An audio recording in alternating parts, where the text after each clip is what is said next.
कि विकल्पहीन बीजेपी धीरे धीरे उठती जा रही है बिल्कुल। और कांग्रेस की राह पर है, तो भविष्य में कहीं न कहीं ये चीज बीजेपी के लिए अच्छी नहीं है, ये खुल के हम कह सकते हैं। बिल्कुल सही बात है। आज नरेंद्र मोदी का कोई अल्टरनेट नहीं है अल्टरनेट नहीं और ना ही कोई अल्टरनेट पैदा करने का कोई प्रयास किया जा रहा है। एक प्रयास भी करना होता है जी। क्योंकि एक बड़ी गजब बात ये होती है, जिसको चौधर देनी होती है ना, उसको थोड़ा थोड़ा आगे बढ़ाना शुरू कर देते हैं। ठीक है।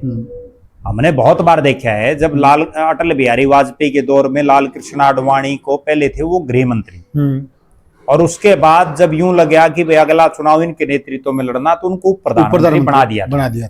ठीक है, वही चीज होती है।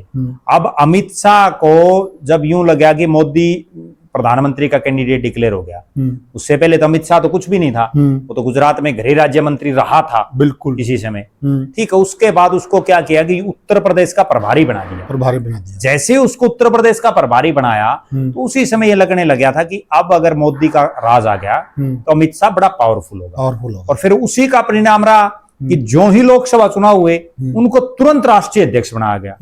इतनी जल्दी प्रगति करने वाला और विरला ही नेता मिलता है। बिल्कुल। और आज भी देखा जाए ना, नड्डा हैं वो ठीक हैं, लेकिन आज भी सारे फैसले वही ले रहे हैं। अमित शाह का फोटो लगा रहे हैं सारे, राष्ट्रीय अध्यक्ष तो वही है ना। अब एक चीज और सुनो, अब मनोहर लाल खट्टर थे, जैसे ही मुख्यमंत्री बनाना था उनको मोदी ने, तो उन्होंने पहला काम क्या किया, किसी को नहीं बताया।